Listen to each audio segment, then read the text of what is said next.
Kakati Kadaama gwe mulaba oyo yakutte milioni 18 n'aziwa taata we omuto amuzimbira ennyumba. Ennyumba taata we omuto gye yazimbye yeeyo gy'olaba awo. Olwagimaliriza n'agikuba ebifaananyi n'agisindikira muwala we Kadaama n'amugamba mwana wange ennyumba yo nagimaliriza. Kadaama olukubye amaaso bw'ati ku nnyumba gye baamuzimbidde mu milioni 18 yatandikiddewo okukaaba nakwekokkola kitaawe. Ng'agamba nti ssente z'empitirivu teziyinza kubanga zaavuddemu kano akayumba. Era Kadaama ennyumba ayagala kugizirira kitaawe. Kakati wuliriza. Nga sinnaba kutuusako vidiyo eno nkusaba ogimpereka like. Etambule tuwe ku buli muntu. Kadaama ono mu comment section mwali era buli nteesa yammwe agenda kuba agiraba. Njagala mmwe abaali bazimbyeko tuwabule ku Kadaama ono kuba kyekyo lwaki ensonga ze nzireese wano. Taata wayinza okuba nga anyigira wa bwereere oba ddala kituufu taata we ssente ze yaziridde nga yandibadde ateekeddwa okumuzimbira ku nnyumba esinga wano obunene. Njagala mutuwabule mmwe abaali bazimbyeko ku nnyumba. Uliriza. Kadaama ono asonze ssente ze kumpi za myaka egi 3 nga ekirooto kye kya kuzimba nnyumba. Bw'anaaba akomyewo e Uganda aleme kutuukira mu muzigo. Sorry. Kadaama n'asonda akasente ke sereza bali talina gwazisindikira. Akasente ke akasonze naye mu bantu abali eno e Kampala abadde yeesiga nnyo taata we. Taata we omuto nga gwe yeesiga. Baganda be tabeesiga, bamaama be tabeesiga, buli omu nga tamwesiga ne taata wa muzaala tamwesiga nga yeesiga ono taata we omuto nga gwe yeesiga yekka.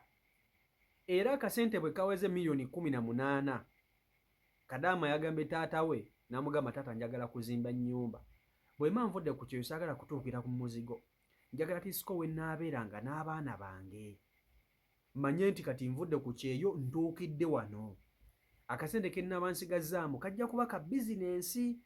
Taata we omuto n'amugamba tewali buzibu mwana wange. Ekyo kisobokera ddala bulungi nnyo. Oyagala kuzimba nsobola okukuyambako okukuzimbira ennyumba. Kadaama ng'agamba tewali buzibu taata. Nga Kadaama akwata milioni 18 cash ng'alyoka aziwa taata we ng'amugamba taata nzimbire ennyumba. Taata ng'akwata ssente ezo ng'agenda azigyayo bulungi nnyo ng'atandika kuzimba. Eky'omukisa omulungi poloti poloti we badde balina okuzimba yabaddewo.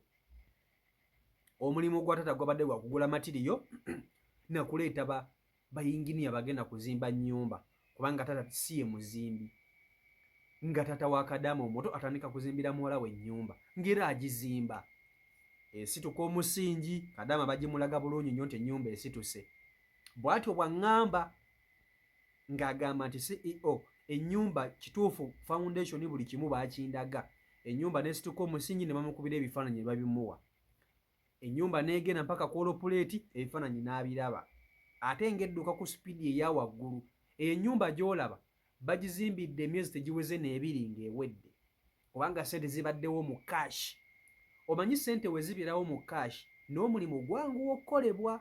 Va ku bino nti ate nfunyeyo 2,000 simanye 5,000 simanye nfunyeyo kakadde kangula amabulooka simanye 10,000 ngula omusenyu.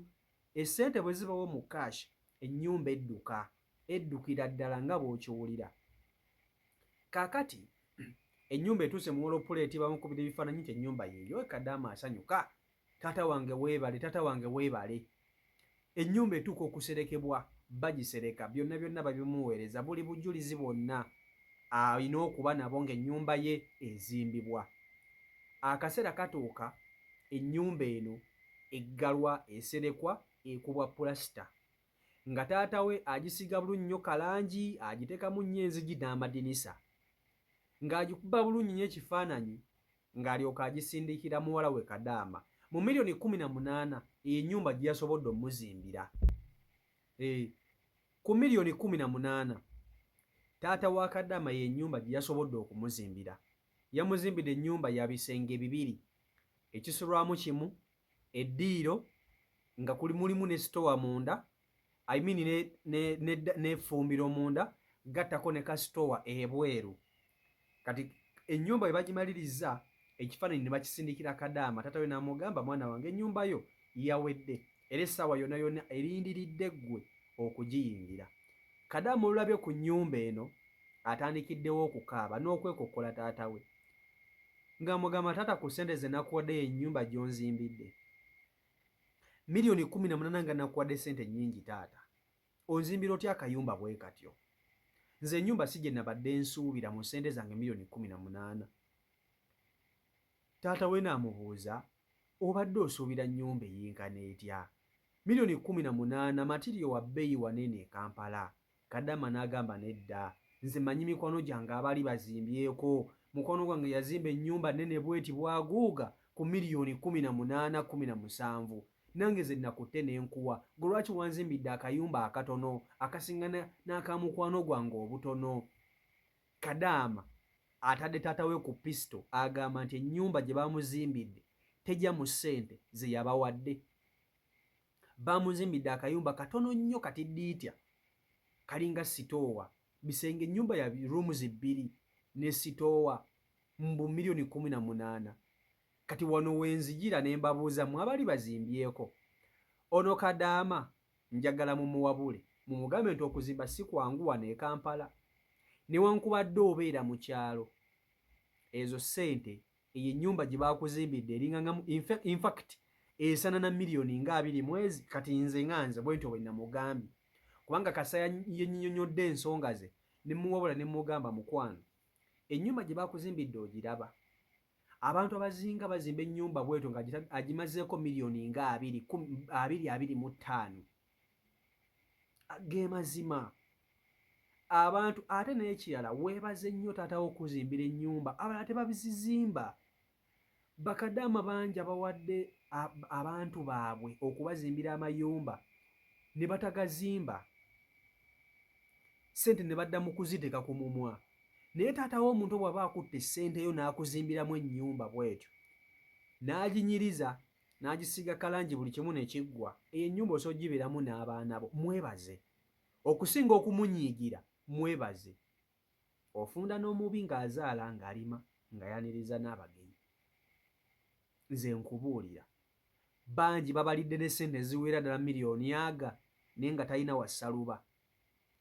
wassaluba naye taata wo bw'aba akedde ku makya n'akuzimbira ennyumba bw'etyo mu kifo ky'okumunyiigira n'okumuddako okumukonjera ate siko mwebazeemukko ak'ensuso omugambe taata yadde kino si kye nasuubira naye ate weebala abala ssente bazirya. Omanyi ssente z'Abakadaama ze balidde wamma mmwe abaali bazimbyeko eyo ennyumba golooza etutte nga ssente mmeka otuuka obweri tubale bulooka we tunatandika okubira tetujja kuva wano bulooka musenyu ssente ziwulikika ng'ennyingi naye bw'otandika okuzitemaatema n'okugulako matiriyo ssente zino ziba ntonomu ne leba. Ate tukkirize tugaane taatawo tasobola kuzimba nnyumba ssente zonna n'azissa ku nnyumba tekisoboka. Naye ng'omuntu alina okusigazaamu akasente ke bayita enfisi. Baba bamuwadde $1,800,000 ajja kufuna abagenda okuzimbira ennyumba abanyigenyigemu naye asigazeemu obubiri. Naye ng'eyo ennyumba gye baazimbidde Kadaama, nze Kadaama namugambye ebigambo bino nti tonyiiga kigambo n'eki kugamba nti ennyumba eyo ojagala kugizirira kitaawo gyesonyiwe. Ennyumba gye baakuzimbidde abalala tebazirina.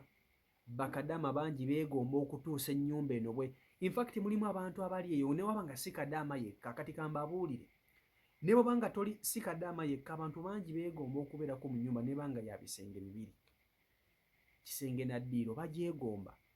Bw'oba nga taata waagikuzimbidde ng'oli ku kyeyo weesuneko gambe oyise olugalo mu maaso nti weebale Mukama. Bangi tebazirina, nze nkubuulira bangi tebazirina. Wamma abaali bazimbyeko Kadaama ono mumuwabule mumugambe ekituufu aleme kudda ku taata we kumunyiigira, aleme kudda ku taata we kumukonjera bigambo, aleme kudda ku taata we kumuteekako mbeera. Omanyi ssente z'abaana ze balidde? Omanyi abantu abalidde ssente z'Abakadaama nga tebabazimbire na nnyumba ze balina kubazimbira? $1,800,000 Kadaama yabadde asuubira bagenda kumuzimbira kalina, yabadde asuubira bagenda kumuzimbira ennyumba ya mwamba, zino mwamba ennyumba ez'ebisenge 5 4. Okuzimba okumanyi wano e Uganda kale ne bwoba obeera mu kyalo okuzimba kuba kulalamu kuba kulalamu kati ebintu byakyukamuko tebikyalinga byaluli. Agogo ge mazima ebintu byakyukamu kati okitegeera ekintu ekyo. So n'olwekyo bye bibiri ku sayidi eyo. Si Michael Uganda YouTube channel koli mwebale nnyo okuba nti ate mugoberera abeekumina ku mukutu mwebale okusubscribinga sako n'okuba nti ate mufollowing. Mbaagala nnyo mwenna Omukama Katonda abankumire abankolera obulungi obutagambika mbere bulungi mweraba. Stay blessed, peace and love.